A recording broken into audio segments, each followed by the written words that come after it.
His family'd been after him to go home and live, so he A spasm of pain shook Amory. Too bad. Yes, it is too bad. We'll have to get someone else if we're going to stay here. The rent's going up. Sure. Get anybody. I'll leave it to you, Tom. Amory walked into his bedroom. The first thing that met his glance was a photograph of Rosalind that he had intended to have framed, propped up against a mirror on his dresser. He looked at it unmoved. After the vivid mental pictures of her that were his portion at present, the portrait was curiously unreal. He went back into the study. Got a cardboard box?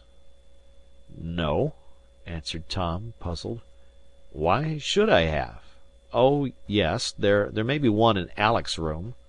Eventually Amory found what he was looking for, and, returning to his dresser, opened a drawer full of letters, notes, part of a chain, 2 little handkerchiefs, and some snapshots.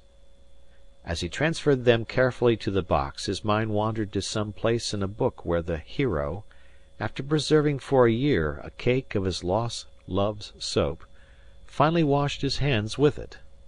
He laughed and began to hum "After You've Gone," ceased abruptly. The string broke twice, and then he managed to secure it, dropped the package into the bottom of his trunk, and having slammed the lid, returned to the study. Going out? Tom's voice held an undertone of anxiety. Uh-huh. Where? Couldn't say, old keed. Let's have dinner together. Sorry, I told Sukie Brett I'd eat with him. Oh. Bye-bye. Amory crossed the street and had a highball, then he walked to Washington Square and found a top seat on a bus. He disembarked at 43rd Street and strolled to the Biltmore bar. Hi, Amory. What'll you have? Yo-ho, waiter.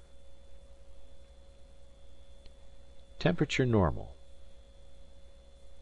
The advent of Prohibition with the "thirsty first" put a sudden stop to the submerging of Amory's sorrows, and when he awoke one morning to find that the old bar-to-bar days were over, he had neither remorse for the past 3 weeks nor regret that their repetition was impossible.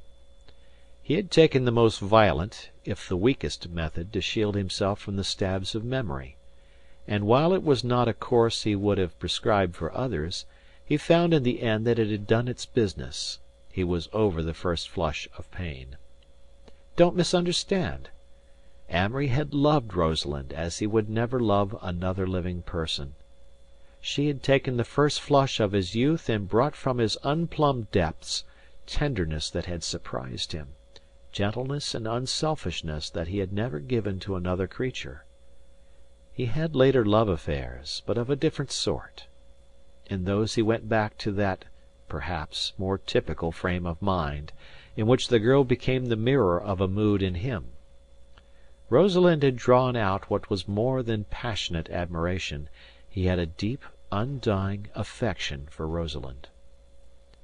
But there had been, near the end, so much dramatic tragedy, culminating in the arabesque nightmare of his 3-week spree, that he was emotionally worn out. The people and surroundings that he remembered as being cool or delicately artificial seemed to promise him a refuge. He wrote a cynical story which featured his father's funeral and dispatched it to a magazine, receiving in return a check for $60 and a request for more of the same tone. This tickled his vanity, but inspired him to no further effort. He read enormously.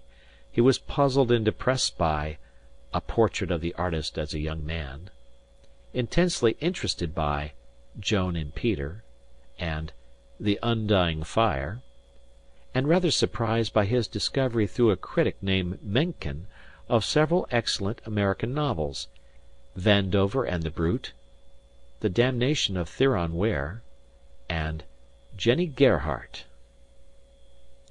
Mackenzie, Chesterton, Galsworthy, Bennett had sunk in his appreciation from sagacious, life-saturated geniuses to merely diverting contemporaries. Shaw's aloof clarity and brilliant consistency, and the gloriously intoxicated efforts of H. G. Wells to fit the key of romantic symmetry into the elusive lock of truth, alone won his rapt attention. He wanted to see Monsieur Darcy, to whom he had written when he had landed, but he had not heard from him. Besides, he knew that a visit to Monseigneur would entail the story of Rosalind, and the thought of repeating it left him cold with horror. In his search for cool people he remembered Mrs. Lawrence, a very intelligent, very dignified lady, a convert to the Church, and a great devotee of Monseigneur's. He called her on the phone one day. Yes, she remembered him perfectly. No, Monseigneur wasn't in town, was in Boston, she thought. He'd promised to come to dinner when he returned. Couldn't Amory take luncheon with her? "I thought I'd better catch up, Mrs. Lawrence," he said rather ambiguously when he arrived. "Monseigneur was here just last week," said Mrs. Lawrence regretfully. "He was very anxious to see you, but he'd left your address at home." "Did he think I'd plunged into Bolshevism?" asked Amory, interested. "Oh, he's having a frightful time." "Why?" "About the Irish Republic. He thinks it lacks dignity." "So?" "He went to Boston when the Irish President arrived, and he was greatly distressed because the receiving committee, when they rode in an automobile, would put their arms around the President." "I don't blame him." "Well, what impressed you more than anything while you were in the army? You look a great deal older." "That's from another, more disastrous battle," he answered, smiling in spite of himself. "But the army let me see. Well, I discovered that physical courage depends to a great extent on the physical shape a man is in. I found that I was as brave as the next man. It used to worry me before." "What else?" "Well, the idea that men can stand anything if they get used to it, and the fact that I got a high mark in the psychological examination." Mrs. Lawrence laughed. Amory was finding it a great relief to be in this cool house on Riverside Drive, away from more condensed New York and the sense of people expelling great quantities of breath into a little space. Mrs. Lawrence reminded him vaguely of Beatrice, not in temperament but in her perfect grace and dignity. The house, its furnishings, the manner in which dinner was served, were in immense contrast to what he had met in the great places on Long Island, where the servants were so obtrusive that they had positively to be bumped out of the way, or even in the houses of more conservative Union Club families.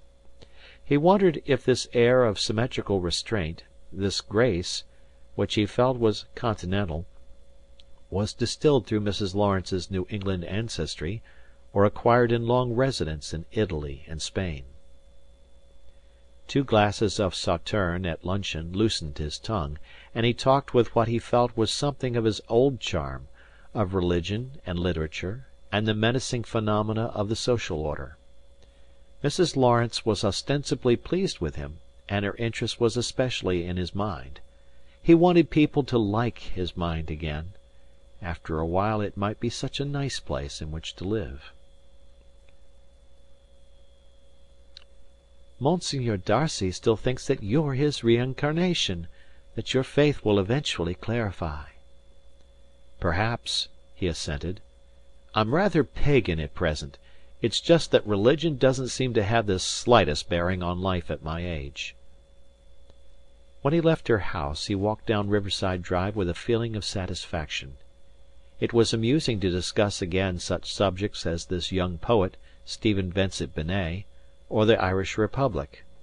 Between the rancid accusations of Edward Carson and Justice Cohalan he had completely tired of the Irish question, yet there had been a time when his own Celtic traits were pillars of his personal philosophy.